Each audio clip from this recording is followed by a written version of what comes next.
Tanong po tayo kay kaibigan, ano pong mangyayari kay Duterte? Marami na po mga kapulisan po nandoon sa Davao ngayon. Ipapahuli po daw nila si ex-president Duterte. Marami nagpanik ngayon guys. Ikinabahala na po ng mga tao. Wala nang nakapanood po sila sa ating mga video na hinula ng ating kaibigan. Magkakagulo. Kung sakali man nagawin po nila itong ipahuli si Duterte, ito po yung sinasabi po ng kaibigan natin noon. Kaya balikan natin ulit kung mayroon po bang pagbabago. Kasi po marami ng kapulisan po nandoon sa Davao po daw, sabi po ng mga nakapanood sa video sa iba. Kaibigan, magandang umaga po sa inyong lahat. Kaibigan, nandito po ako kaibigan. Marami pong nagulat po ngayon na si Duterte po daw ay ipahuli na daw. O kaya na parito ako, gusto kong malaman po, baka ito na po yung sinasabi po ninyo na kung galawin po si Duterte ay magiging malaking problema ito sa ating bansa dahil po ay napakaraming kumakampi sa kanya. Baka po ito po yung sinasabi po ninyo na mangyayaring gulo dito kung sakali man. Maraming buhay kung sakali man ito ay pipilitin po ng ICC na ipapahuli po si Duterte. Ano po ba ang inyong nakita karon kaibigan? Gusto po ng mga tao na naghihintay sa ating video na may paabot po sa kanila kung ano po ba ang katotohanan po dito. Mahuhuli po ba si Duterte? Kapag nahuli ito, ano po bang mangyayari? Ako po guys, sabi ng ating kaibigan itiit, sinabi ko na po noon na ang problema sa inyong bansa, kung sakali man na galawin po nila si Duterte, maraming magbabago sa Pilipinas. Maraming buhay na mawawala dito. Mag-away-away guys. Bakit po nasabi niyo po kaibigan?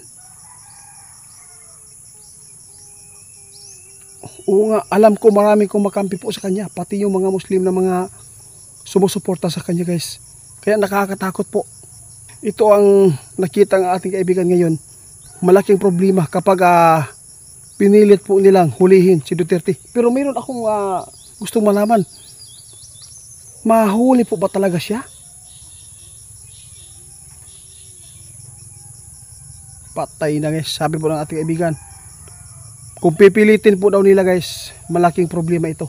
Pero ang sabi ng ating kaibigan ngayon, kung mahuhuli po ba si Duterte, sabi po niya, depende po yan. Kasi po hindi po basta-basta na huli-hulihon lang ito si Duterte.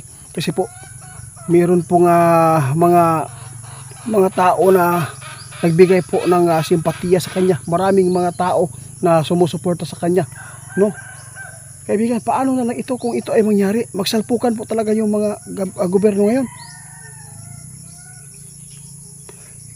Diyos ko. Sa lahat po na makaparoon sa ating video ngayon magdasal tayong lahat na sana po ay hindi ito mangyari kay Duterte. Kapag mangyari po ito, hindi po tayo nagsasabi na pinapanigan po natin si Duterte. Ang pinapanigan po natin dito yung mga taong mamamayan po dito sa Davao at saka dito sa ating bansa. Kung magkakagulo po ito, marami pong mga buhay po na masisira ito.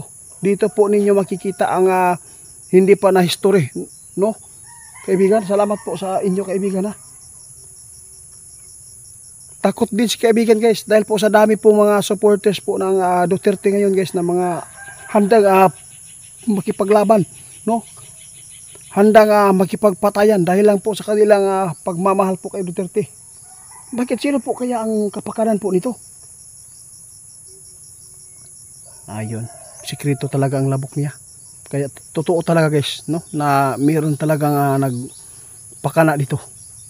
Alam po ni kaibigan, hindi ko na lang po babanggitin, no? Kasi po nais po talaga nila na yung mga Duterte ay sa Bisaya is matuwad, no? Gusto po nilang tumagilid po ang mga Duterte ngayon. Lalo na po ay palapit na yung halalan po, no? Natakot sila. Baka po ang mga Duterte naman po makaupo sa sunod po na halalan sa presidente. Kaya natakot yung iba. Kaya gusto po nila na ganito po ang gagawin. Pati yung ICC. Parang gihiluan na nila guys. Para lang yun na makuhaan yun si Duterte. Ito po yung ipinapaabot na ating kaibigan maghanda po tayong lahat sa mangyayari po dito sa ating bansa.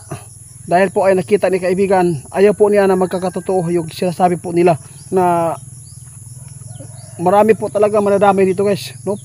People power.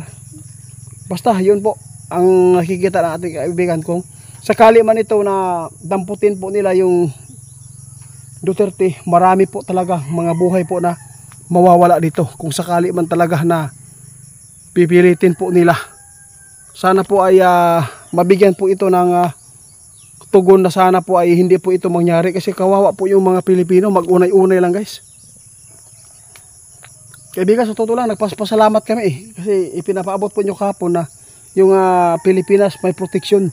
Ngunit kung dito po simula yung kaguluhan, Pilipino versus Pilipino, walang mangyayaring proteksyon po. Yun po ang totoo guys.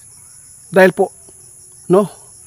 Yun po ang totoo ang sinasabi ng ating kaibigan. Hindi po yan maproteksyonan kung sakali man yung mga Pilipino mag-unay-unay yung away. Kaya dapat po ngayon sa lahat po na makapanood, sana na wala pong mangyayaring kaguluhan, na ito ay maagapan. Sana hindi po tayo mahuli kasi po ang sabi po ng iba, nagulat po sila, nagpanik po yung iba dahil po napakarami na ng mga pulis na naghahanda po ngayon na kanilang po hulihin na po si Duterte ngayon dahil po sa may ipinapaabot po ng mga ICC. Yun po ang sabi po sa atin. Marami po nag-chat po sa atin yun guys. Marami naghihintay po sa ating video na ipaabot ito kung ano po ang mangyayari. Pero huwag kayong mag-alala ha. Basta ang sabi ng ating kaibigan, hindi basta-basta na kunin agad. Kung may kung sa pilitan, mayroon pong dugo na mayroong mga madugong mangyayari po ito.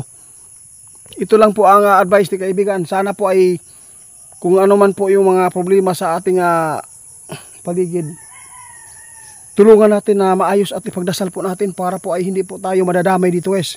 No, ayaw kung may mga Pilipino ba na mamamatay dahil lang po dito. Dahil lang po sa mga sarili po nilang kagustuhan na gawin po nilang itagilid po yung mga Duterte ngayon dahil po sa ICC, no, sinasabayan po nila. Tay, ito po natatakutan ni kaibigan. Ito ang nakita po nila na pinakamalaking gulo ito. Pag ito man po yung mangyari po talaga yung paghuli kay ex-president, sigurado guys, puno-puno ang tao dito guys. Mayroong mga buhay na magsakripisyo dahil po sa kagagawan po ng ating mga Pilipino natin na mga tao na gusto po talaga nila. Grabe. Tay, hanggang dito na lang tay. Kasi gusto ko talaga na maipaabot po natin sa ating mga kaibigan dito sa social media.